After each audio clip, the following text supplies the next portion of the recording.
राष्ट्रीय आरोग्य अभियान भारतामध्ये 2005 सालापासून सुरू झालेलं आहे। सुरुवातीस काही आदिवासी जिल्हे त्या ठिकाणी सुरू होऊन 2009 सालापासून भारतातल्या प्रत्येक जिल्ह्यांच्या मध्ये हे अभियान सुरू झालेलं आहे। या अभियानामध्ये आशांचं सुपरवायझेशन करण्यासाठी गटप्रवर्तक नेमलेले आहेत। गटप्रवर्तक हा मराठी शब्द आहे। आशा त्यांना त्यासाठी आशा सुपरवायझर शब्द वापरावा असा त्यांचा आग्रह आहे आणि इंग्रजीमध्ये ब्लॉक फॅसिलिटेटर्स असं त्यांना म्हणतात। त्यांना 2005 सालापासून काढलेल्या ज्या ऑर्डर्स आहेत त्या कंत्राटी कर्मचारी म्हणून काढलेल्या आहेत। किंबहुना इतर जे कंत्राटी कर्मचारी आहेत त्यांच्या ऑर्डर्स काढताना त्यांचे नियम अटी लावत असताना त्याच लिस्टमध्ये गटप्रवर्तकांची सुद्धा त्यांनी वर्णी लावलेली आहे। किंबहुना इतर कंत्राटी कर्मचारी जे आहेत त्यांच्या सेवा शर्ती करार पद्धत हे ठरवताना ती सर्व पद्धत कंत्राटी पद्धतीनं जी आहे ती ठरवलेली आहे। वर्षातून आर्टिसिपल ब्रेक 2 दिवस दिला जातो, परत त्यांची नेमणूक केली जाते। ही सगळी प्रक्रिया कंत्राटी पद्धतीने केली जाते। तरी सुद्धा महाराष्ट्र शासनाचे सर्व जे वरिष्ठ अधिकारी आहेत त्यांनी कधीही गटप्रवर्तकांना कंत्राटी हक्क दिले जातील हे मान्य केलेलं नाही। याबद्दल अनेक वेळा निवेदनं झालेली आहेत। 2019च्या संपापासून हा प्रश्न उचललेला आहे। प्रत्येक संपामध्ये मानधनवाढ झाली, परंतु गटप्रवर्तकांना कंत्राटी कर्मचाऱ्यांचा दर्जा मिळाला नाही, कंत्राटी कर्मचाऱ्यांचे हक्क मिळालेले नाही।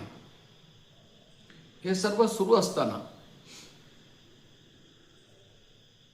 5 ऑक्टोबर 2020 रोजी महाराष्ट्र शासनाने कंत्राटी कर्मचाऱ्यांच्यासाठी नवीन वेतन श्रेणी लागू केली। त्याच्यातून सुद्धा गटप्रवर्तकांना वगळण्यात आलं आणि अशा स्कीममध्ये त्यांची वर्णी लावून त्यांचं मानधन वेगळं ठरवण्यात आलं। याबद्दल 23-24 मध्ये जो संप झालेला होता महाराष्ट्रामध्ये, तो संप दीर्घ काळापर्यंत सुरू होता। त्या संपामध्ये सुद्धा जी मानधनवाढ देण्यात आली त्यामध्ये त्यावेळेस सुद्धा कंत्राटी कर्मचारी म्हणून गटप्रवर्तकांना मान्यता मिळाली नाही। म्हणून डिसेंबर 2024 मध्ये 400 गटप्रवर्तक महिलांनी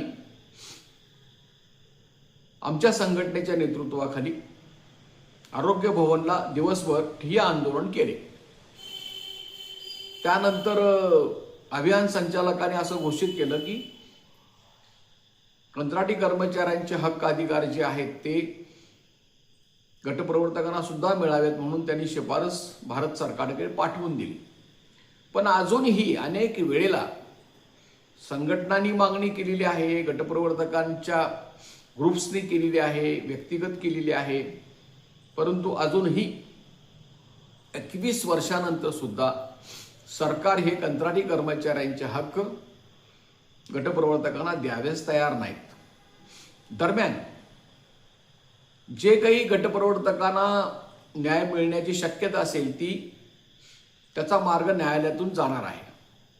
कारण कंत्राटी कर्मचाऱ्यांचा मार्ग सुद्धा न्यायालयातूनच गेलेला आहे। ना तो संघटनेने हे मिळवून घेतलेला आहे, ना सरकारने स्वतःहून घोषित केलेला आहे। 2011 साली पंजाबमधल्या एका कंत्राटी डॉक्टर महिलेने केस केली हायकोर्टमधून, ती सुप्रीम कोर्टापर्यंत चालली। अवतार सिंग केस जी आहे ती, आणि पहिलं त्या ठिकाणचं राज्य आहे की त्यांनी NRHM मध्ये काम करणाऱ्या कंत्राटी कर्मचाऱ्यांना शासकीय कर्मचाऱ्यांचा दर्जा दिला, त्यांना शासकीय कर्मचारी करून घेण्यात आलं। त्याच्यानंतर राजस्थान, छत्तीसगड अनेक राज्यांच्या मध्ये याबद्दलचे निर्णय घेतले गेले आणि उमादेवी केसचा जो निकाल आहे, जे सायटेशन आहे, त्या उमादेवी केसमध्ये एकतर सरकारने नोकर भरती करत असताना रितसर मार्गाने नोकर भरती केली पाहिजे असं त्या जजमेंटमध्ये आदेश आहे, परंतु त्यामध्ये अशी एक सवलत सरकारला देण्यात आली की समजा ह्यापूर्वी जर तुमच्या नेमणुका काही त्रुटी असतील, चुकीच्या पद्धतीने जर केलेल्या असेल, तर मग असे 10 वर्षे जर कंत्राटी कर्मचारी काम करीत आलेले असतील तर त्यांना तुम्ही एक संधी द्या आणि त्यांना कायम करा. या निकालाच्या आधारावर काही कंत्राटी कर्मचारी आहेत, डॉक्टर ऑपरेटर्स आहेत, त्यांनी महाराष्ट्रातल्या हायकोर्टमध्ये केस दाखल केली आणि हायकोर्टने निकाल दिला मे 2022 मध्ये की ज्यांची 10 वर्षे राष्ट्रीय आरोग्य अभियानामध्ये झालेली आहेत त्यांना कायम करण्याच्या बाबतीमध्ये महाराष्ट्र शासनाने निर्णय करावा. आता हा मे 2022चा निकाल, त्याची अंमलबजावणी झाली नाही म्हणून कंत्राटी कर्मचाऱ्यांनी, त्यांच्या संघटनांनी संप केला. त्याच्यानंतर विधानसभेमध्ये ठराव झाला आणि तिथे सुप्रीम कोर्टाच्या आदेशाची पूर्ण अंमलबजावणी महाराष्ट्र सरकारने केली नाही. त्यांनी काय केले की 33% जागा या कंत्राटी कर्मचाऱ्यांच्यामधून भरण्यात येतील आणि 67% जागा ज्या असतील त्या रितसर नेमणुकीच्या पद्धतीने करण्यात येईल. खरं म्हणजे तो 100% करायला हवा होता. आज महाराष्ट्रामध्ये 28,000 कंत्राटी कर्मचारी आहेत आणि साधारण 4,000 ह्या गटप्रवर्तक महिला आहेत आणि त्यांच्याकडे जी रिक्त पदं आहेत आरोग्य खात्यामध्ये ती 35,000पेक्षा जास्त आहे.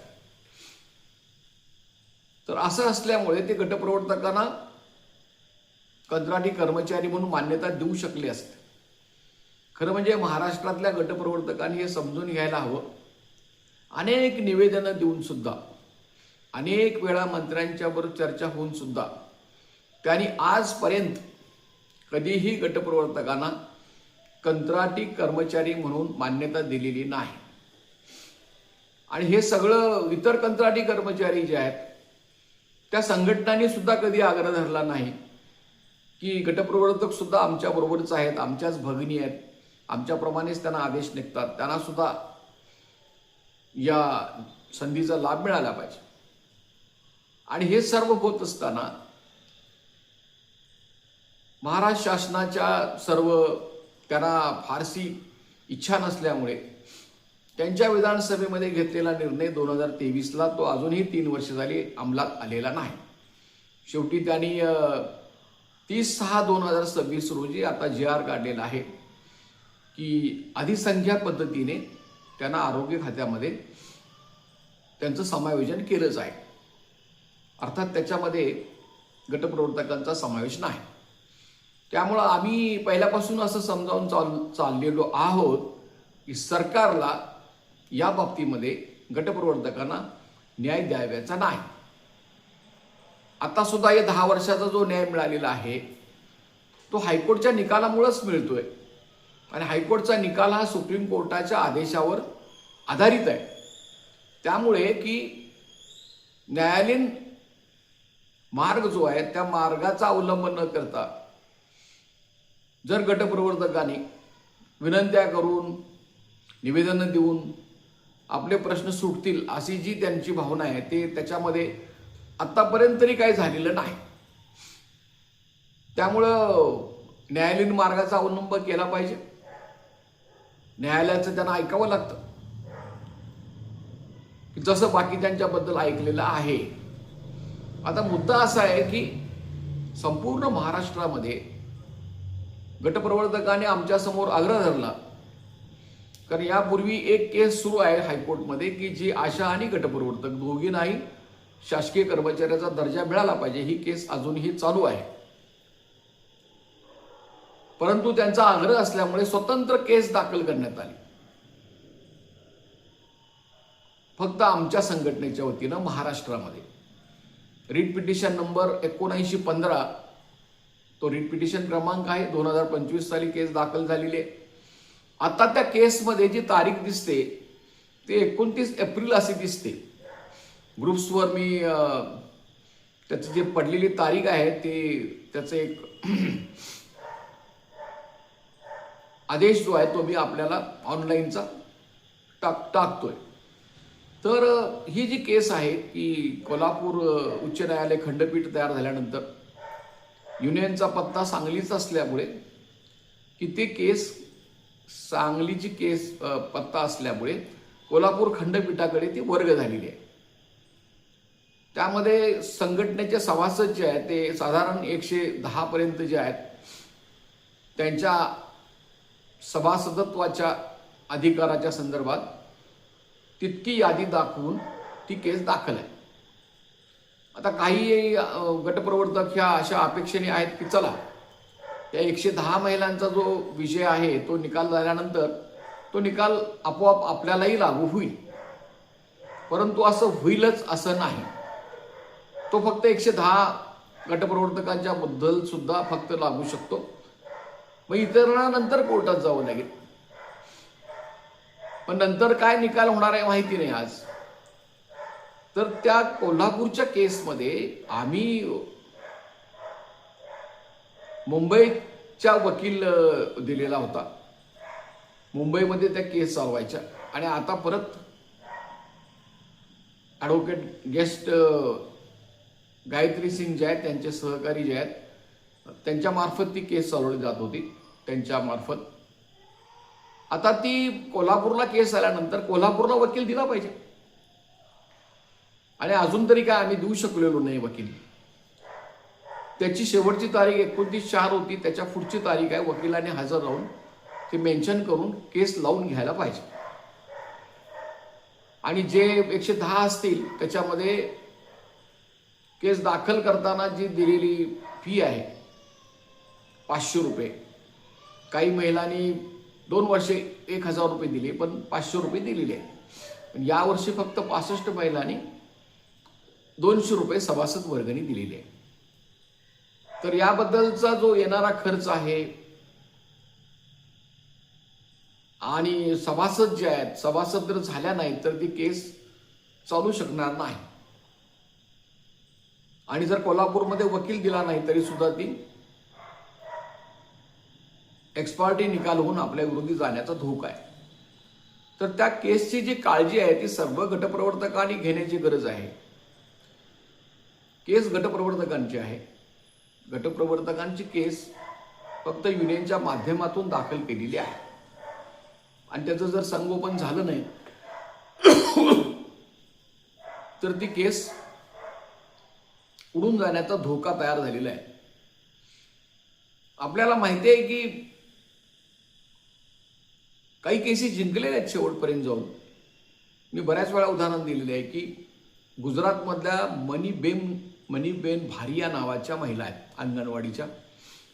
कोणत्याही बडे नाव असणाऱ्या युनियनच्या वतीनं ती केस त्यांनी दाखवलेली नव्हती. मग C2 असेल, आयटक असेल, इंटक असेल, BMS असेल, HMS असेल, ह्या देशव्यापी संघटना. त्याऐवजी त्या महिलेनं स्वतः अर्ज केला ग्रॅज्युटी मिळाली पाहिजे म्हणून. तो राज्य पातळीवर हायकोर्टमध्ये त्यांच्या विरुद्ध निकाल गेला आणि सुप्रीम कोर्टामध्ये त्या बाई गेले.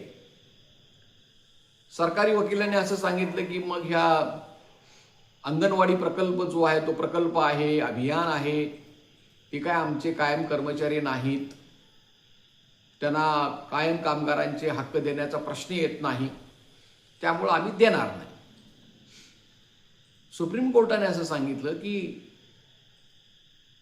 त्या अनेक वर्षापासून काम करत आहेत. 1975 साली हा साधारण प्रोजेक्ट सुरू झालेला आहे. 50 वर्ष होऊन गेली. त्यांना सगळे आदेश तुम्ही देता, मानधन तुम्ही देता, काम त्यांच्याकडून तुम्ही करून घेता आणि आता म्हणताय त्यांचा आणि आमचा काही संबंध नाही. हे चालणार नाही. आणि त्यांनी ग्रॅज्युटी त्यांना द्यायचा निकाल झाला आणि तो निकाल जे आहे तो सुद्धा 2022 साली निकाल झालेला आहे. त्याची सुद्धा अजून रडत खडत अजूनही अंमलबजावणी झालेली नाही.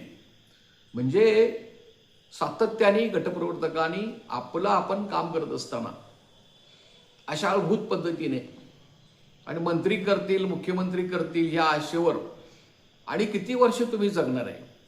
आता 21 वर्ष निघून गेली. गटप्रवर्तक 21 वर्षे काम केलेल्या सुद्धा आहेत. 15 वर्षापासून काम केलेले, 10 वर्षाच्या वरच्या आहेत.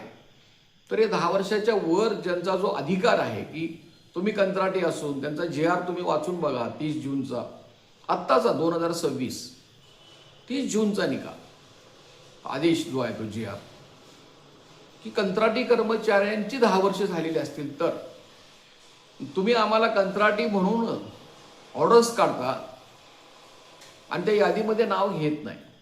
तर हे सुरू असल्यामुळे की निदान त्या केसकडे आपण काळजीपूर्वक बघितलं पाहिजे, त्याचं संगोपन केलं पाहिजे आणि ती केस चालवून निकाल घेतला पाहिजे. त्या केसचं काय व्हायचं ते मग होऊ द्या, जे गेल्यात ते गेल्यात केसमध्ये. मग काय केसचा निकाल झाल्यावर आम्हाला आपोआप मिळणारच आहे की कशाला काळजी करायची. तर हे असं केल्यास असं प्रत्येकाने म्हटल्यानंतर कोण शिल्लकच राहणार नाही. सर्वांनीच असं म्हटल्यानंतर मग ते निकाल लावून कोण घेणार असा त्याच्यातला मुद्दा तयार होतो. आता हे कंत्राटी कर्मचाऱ्यांची वार्षिक वर्गणी सुद्धा 500 पेक्षा जास्त आहे. न्यायालयीन खर्चासाठी सुद्धा त्यांनी लाखापेक्षा जास्त रक्कम प्रत्येकी काही संघटनांनी गोळा केलेली आहे आणि आम्ही 500 रुपये ठरवून दिलेले आहे ते सुद्धा दिलेले नाहीत आणि या वर्षीचे सभासद झालेले नाहीत. तर याबद्दल गटप्रवर्तकांनी निर्णय करावा. खरं म्हणजे प्रामाणिकपणे जे वर्गणी देत आहेत, ज्यांना केसचा निकाल लागला पाहिजे असं वाटतं त्यांची संख्या कमी आहे, परंतु इतरांनी दुर्लक्ष केल्यावर त्यांच्यावर सुद्धा अन्याय होण्याची शक्यता आहे. कोर्टामध्ये केस चालवणे, केस जिंकण्यासाठी वकिलाला किमान जी आज फी द्यावी लागते ती 2 लाखापेक्षा कमी नाही आणि संघटनेचे सभासद असणं सुद्धा आवश्यक आहे. तर या दोन्ही गोष्टींची प्रक्रिया आपण पूर्ण करावी. आपण संघटनेशी संपर्क करावा. या केसबद्दलचे डिटेल्स आहेत आपल्याला सांगितले जातील. परंतु जर गटप्रवर्तकांनी या केसकडे दुर्लक्ष केल्यास किंवा केसचं काय व्हायचं ते होऊ दे, आम्हाला काय देणं घेणं नाही असं जर म्हटल्यास तर मग या केसचा जो निकाल आहे तो आपल्या विरोधी जाण्याचा धोका आहे. तर हे लक्षात घेऊन माझी सर्व गटप्रवर्तकांना विनंती आहे की तुम्ही या प्रश्नाबद्दल गांभीर्याने लक्ष घालून त्याच्याबद्दल योग्य भूमिका घ्यावी एवढी विनंती करून मी आजचं विवेचन पूर्ण करतो. धन्यवाद. लाल सलाम. जय भीम.